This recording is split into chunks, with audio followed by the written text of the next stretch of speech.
Halo, saya Katarina Evadini Pramudita, kelas 4A. Saya sekolah di SD Kristen Indonesia Magelang. Hari ini saya akan bercerita tentang Aji Saka dan asal-usul aksara Jawa. Yuk kita mendengarkan kisahnya. Alkisah, hiduplah seorang pengembara yang bernama Aji Saka. Ia mempunyai dua abdi yang setia, yaitu Dora dan Sembada. Kedua pengiringnya tersebut adalah orang yang baik dan setia kepada junjungannya. Mereka melakukan perjalanan ke tanah Jawa, bermaksud untuk menyebarkan pengetahuan. Suatu hari di tengah perjalanan, kapal mereka singgah di sebuah pulau yang bernama Pulau Majeti.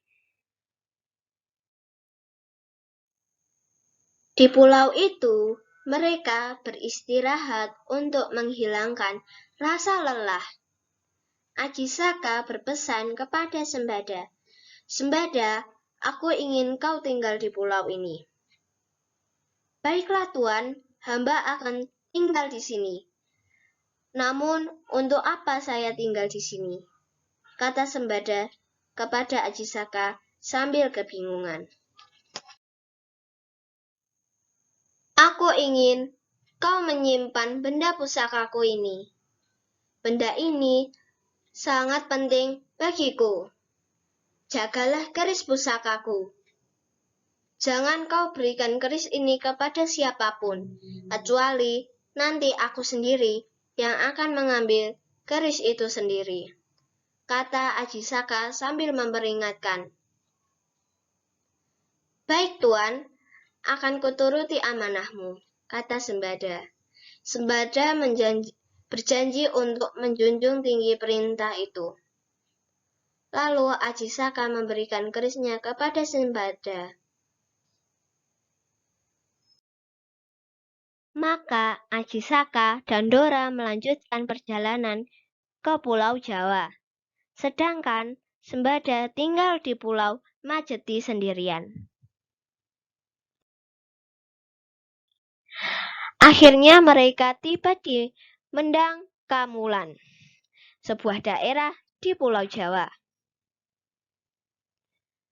Aji Saka bersama punggawannya, Dora, mendapat sambutan yang baik oleh warga sekitar. Selama di Mendang Kamulan, ia tinggal di rumah Nyai Rondo Sangkeran, yang telah ia anggap sebagai ibu sendiri. Nyai Rondo Sangkeran pun sangat menyayangi Aji Saka. Suatu hari, Nyai Rondo Sangkeran tampak murung. Kemudian ia bercerita kepada Aji Saka bahwa di kerajaan Mendang Kamulan memiliki raja gemar memakan daging manusia.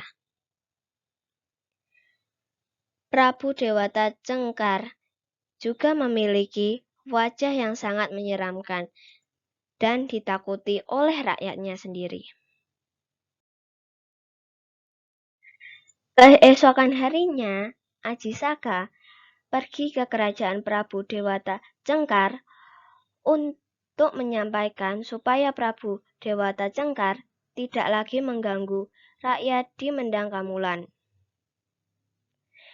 Dan sebagai gantinya, Aji Saka menyerahkan diri kepada Prabu Dewata Cengkar, tapi dengan syarat meminta tanah sepanjang kain ikat kepala yang dikenakannya. Serta saat mengukurnya harus Sang Prabu sendiri.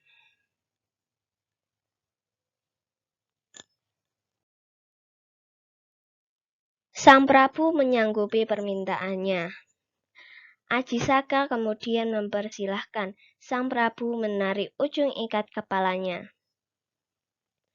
Sungguh ajaib, ikat kepala itu seakan tak akan habisnya.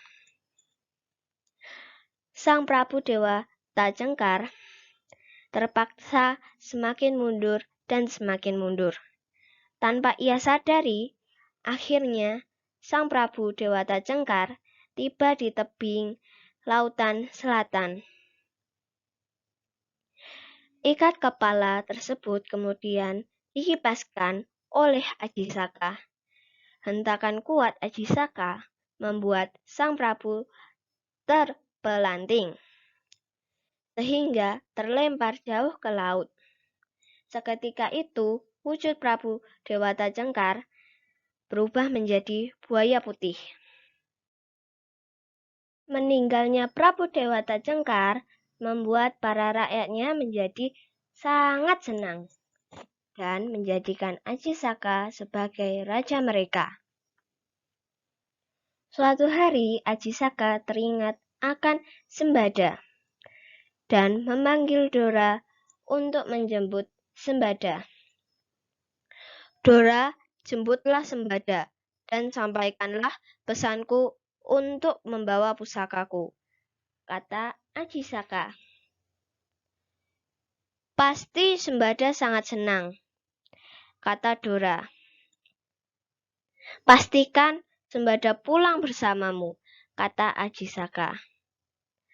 Akhirnya Dora pun berlayar ke Pulau Majeti untuk menjemput Sembada. Dora pun akhirnya sampai di Pulau Majeti. Siapakah itu Kisanak? Kata Sembada. Aku Kak Sembada, teriak Dora. Oh, Dora rupanya, kata Sembada. Kak Sembada, aku kesini atas perintah Tuan Ajisaka untuk menjemputmu dan pusaka keris milik Tuan Ajisaka. Maaf Dora, aku harus menolak ajakanmu. Tuan Ajisaka dulu bilang bahwa ia sendiri yang akan mengambil keris pusaka miliknya. Tolak Sembada. Tapi Kak Sembada, ini perintah Tuan Ajisaka, jawab Dora dengan kesal. Aku juga diperintah Tuan Ajisaka untuk menjaga kerisnya, hingga ia sendiri yang akan datang untuk mengambil kerisnya. Jawab Sembada dengan sangat marah.